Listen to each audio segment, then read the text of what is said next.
سڵاوتان لێبێت بینەران شەوی ڕابردوو لە یەکێک لە قەرەباڵغترین شەقامەکانی شاری سلێمانی لە شەقامی بەختیاری تەقال لە پەنابەرێکی سیاسی باکووری کوردستان کرا لە بەردەم ڕێستۆرانتەکەی خۆیە کە ئەویش زەکی چەلەبی بوو خاوەنی ڕێستۆرانتی دەنیز.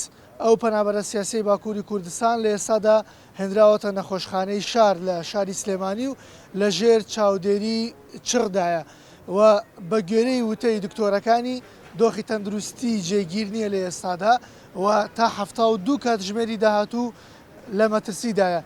لە ئێستادا یەکێک لە هاوڕێکانی زەکی چەلەبی و پەنابەرێکی سیاسی باکووری کوردستان لەگەڵ مندایە بۆ ئەوەی کە زانیاری کۆتایی لە زاری ئەوە ببیستین لەگەڵمان بن.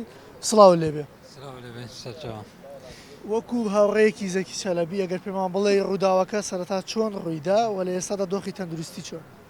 Yani du evari saat takriben 11 şev li beraber kek Muhammed Zeki erişeke terörî pek hat. Ev erişi terörî peştirci li ser evvel me pek hatibûn. Yani erişkar diyarın, erişkarî ku eriş dikin diyarın. Ev erişkaran çava li nav şehri Silêmanî ev eriş pek aynı evye giringe. Ji ber wê yekê jî yani tenduristiye wî niha jiyana wî xeterê de yani em bêjin hetanî niha jî xeterê ser jiyana wî berdewam dike. Ême li vê derê ne li benda hikûmeta Herêmê Kurdistanê li benda hêzên navxweyên Kurdistan Silêmaniyê ne. Yani ew êriş çawa pêk hat gerek ew êriş bê zelal kirin. Yani li pêştir li ser kek Ferhat Pekat, nihajî li ser kek Muhammed Zeki, yani wisa êrişên terorî dixwazin di navbera gelê me da nakoka durust bikin. Yani ew êrişan زۆر باشە ئەو کەسانی کە کردەوەکەیان ئەنجام داوە چەند کەس بوون و چۆنێتی ڕووداوەکەمان بۆ باز بکەیت کە دوێنێ شەو ڕوویداوە چۆن بووە؟ Yani du şev Zeki Çelebi dixwaze biçe mala xwe li serê xwe biçe ser serê xwe. Dema diçe nezî sera wî di kesê li ser motorbisikletê tên yekser êrişî dikin. باشە چەند فیشەکی بەرکەوتووە و دۆخی تەندروستی کۆتا قسەی دکتۆرەکان چیە لەسەر؟ Çar fişekî li bereketiye esta yani esta doktor jî tişekî ew nabêjin yani xeteriya ser jiyana wî berdewam e esta nadibin çavderiyê doktorê de. زۆر زۆر سپاس بۆ تۆ من هەڵۆدەم پەنابەرێکی دیکەی سیاسی لە باشووری کوردستان وەربگرم کە ئەو بۆ خۆی پێشتر ڕوبەڕووی هێرش و تهدید بۆتەوە لە باشووری کوردستاندا ئەویش حەسەن کاچارە بەڕێز حەسەنم کاتەوە باش. سەرچاوە سپاس. لە ماوەکانی ڕابردوودا ئەمە چەندین جارە ڕووداوی لەم شێوەیە دووبارە بێتەوە هەوڵی تیرۆرکردن ڕفاندن و دەستگیرکردن و تەقاکردن لە پەنابەرانی سیاسی باکووری کوردستان لێرەدا ڕوو دەدەن. قسەی ئێوە لەم بارەیەوە چیە؟ Yani ew girêdayî şerê ku nihal zapê û avaşîn û metîna tê meşandin ev teqekirin jî girêdanî wê ye.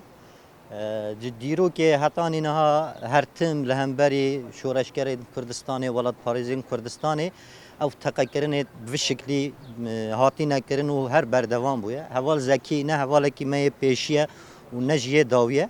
Yani ev teqekirinên dijminê gelê Kurd dijberî azadîxwaza tê kirin bi çi awayî nayê qebûlkirinê û li ser Kurdên xudan xîret, xudan şeref bandoreka xirab çê nakin. Ewa em dizanin dixwazin rojeva bigohorin, dixwazin tirs li ser millet û gel çê bikin. زۆر باشە.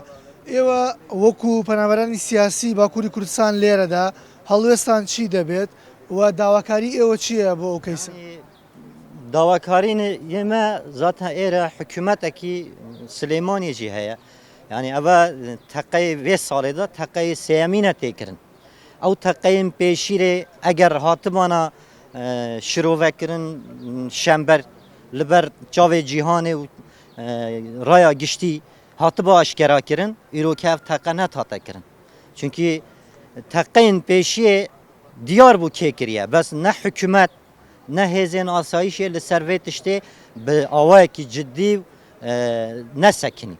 ev چ داخوازێک هەیە داواکاریتان چ daxwaza me ku ev teqa dawî hati kirinê bi awayekî cidî li ser bê sekinîn û bêaşkerakirin kîne hevkarî li gel dewleta Tirk bi hevkariya kîşka hatiye êre ev teqe li gel hevalê me kiriye.